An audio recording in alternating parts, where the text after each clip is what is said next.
I'm on my way to Lutwyche today to pick up my special guest. She's my first female agent. She's been in the industry for 15 years. She's recently turned around her office from losing $260,000 a year to making over $3.5 million a year. But something that you might not know about her is that she left school when she was only 12 years old. So let's pick her up. Hello. Hello.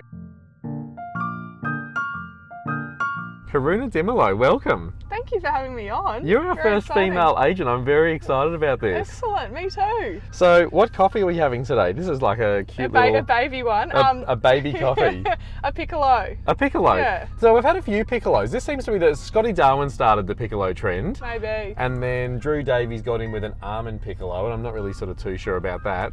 No, mine's just a normal straight piccolo? Yeah. I'm really interested to know, like, what's it like being a female in real estate? I mean, it used to be a men's game, didn't it? Like, it used to be. Well, it's not anymore. No, it's not. And when I started, was it a boys' club? Oh, yeah. There was 13 men in the office and me. Wow. Yeah, which was really, really intense. So the conversations were, as you can imagine, were yeah, I can imagine. Not what I was really into talking about. Yeah. What do you find? Can you give us any insights as to how it's maybe, I don't know, unique for you? Well, for me, I find that it's a great career because it allows you to have flexibility, and I think there obviously is it sounds a bit cliche, but when you do want to have a family and have this a career, is the part I've been wondering, like, how is that possible? I'd already sold quite a lot by then. Yeah. By the time I got pregnant. Okay. So I was very established in my market, and there was other opportunities within the business that I'm in now, moving into area leader, rather than just running my office that I had at Kelvin Grove. It's allowed me the opportunity to grow, have a great career, and to have two kids that I have now, which are Isaiah and Zaria, and they're 8 and 6. So I went to selling part-time when Isaiah was born. Yep. So that made it very flexible for me. I believe that there's work-life integration. Yep. You've got so many hours in a day, and you just have to fit it all in. Yep. And when I first got into sales, I thought that I was busy. I was like, wow, this is really hard. There's so much shit to do. Yeah. You've got to find your listings, prospect, blah blah blah. Yeah. And then you become a principal of an office, and you've got a team to run, there's and even more to do. There's more to do, and then you think you're really busy again, and then then you have put kids into the mix, and then you're like, holy shit, I can't fit any more, and now I feel like I'm really at my limit, so I'll be staying at 2. Yeah, okay. But it's just going, okay, well, if they've got something on at school, you've got to go and do it, and then you've got to come back to work, or work from a cafe, or wherever you're at. And I think that's the awesome thing about real estate, is you can do it from anywhere. And that's why I think as a woman, the career in real estate is amazing, because I think you really relate well to men and women. Yep. I think you can have a great conversation, and I think most women's EQ is quite high, and they can have a really good balanced conversation in the lounge room. And I also think then you've got the flexibility of controlling your life, and I think having full control really, it's so good, isn't it? So it's one of the good. things I love about real estate. Yeah. So Karuna, you've been in real estate for 15 years. Yep. What's been your biggest year? 1,325,000. Oh yeah. Any cents? Well, one. And so, how did you do that? Like, were you on your own? Did you have a team?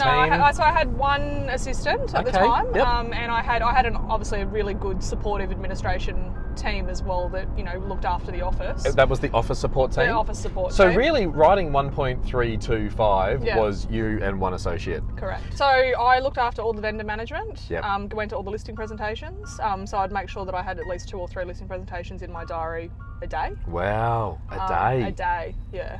Shit, that's good. Yeah, and then we would both split up and do open homes on Saturday, so we wouldn't do them together. So we would split. I would do mine and she would do hers. Yep. And you have to be really structured. So she would say all buyer management was done by her. So and prospecting as well to obviously get me into lounge rooms. So we both did prospecting. Okay. We were very regimented on our prospecting sessions. So we ran to a really strict ideal week. So prospecting in the morning, out in the afternoon. Vendor meetings for me. So every I do those each weeknight as well. So I do not only do my 2 or 3 listing presentations, but also do a face-to-face vendor meeting. With your vendors, wow. Yeah. And I mean, I think when you're holding, I was always carrying around about that 40 bits of stock. Whoa. Kelvin Grove obviously has changed so much. Like it was, that long ago when we first opened the office there. Yeah. It wasn't really a known booming area, and obviously all the properties now around there are that higher medium so price. much more. Yeah. You put the K into Kelvin Grove, didn't you?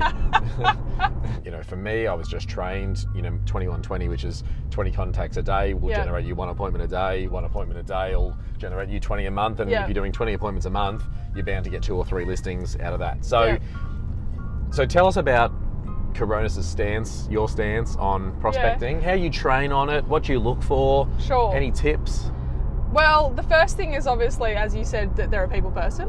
The second one is that they have a lot of grit and determination, because as you know, I'm sure you've had a lot of trying days in real estate. I know I have. There's been many tears, there's been many fetal positions in the bottom of the shower. You've got to get through those moments, and that's if you don't have a big goal of why you want to be doing this and what you want your lifestyle to look like, you're gonna fail.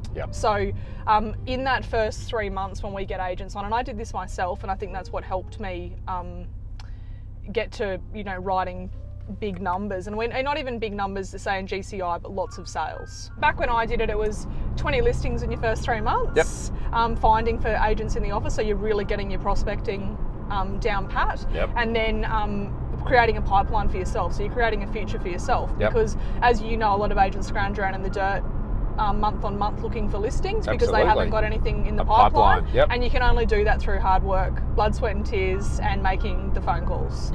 So we've adapted that. So I used to make 107 calls a day. So connects. Holy surely. So that creates very, very good discipline, but now it's a bit more challenging than that, because people can actually see what people are selling, they can see how many they're listing, they can hear on social media, they they know that people that are doing really big numbers have multiple people. We've obviously adapted our program, so we've got people doing the first month they just prospect. The second month they do 5. They have to co-list their properties. So they co-list within a high-performing agent to get trained. And then the third month they're out on their own with support listing their properties. So it's 80 connects a day for those people for the first month. And how many like appointments do you expect them to generate out of that a day? Is there a KPI around that? They've got to have 5 immediate seller appointments attended a week. But attended, not just booked. It's not for existing agents. It's not for people that are obviously proven in the industry. It's for people that need to understand what it takes to be a real estate agent. And as we all know, it is a hard industry. So you've gone from being an agent to being a sales manager, area leader. You're now the chief operating officer for Coronis. It's a big title. It is a big title. It's a mouthful, isn't it? It is. Chief operating officer. So what makes a great lister? Really good communication skills, being able to read the play, and also being able to close. Because if they can't ask for the business and close for the business on the spot, they're going to most of the time walk out of the house and not have it. And I think if you can't read the cues of the vendors, you can't ask for the business, and you're not confident within yourself to have great communication and get out of your comfort zone sometimes, you're not going to be a great lister. That's really good. And obviously likability. If you could go back 15 years to little Karuna in the boys club when you first started out in real estate and give yourself any advice based on everything you've learnt over the years, what would it be?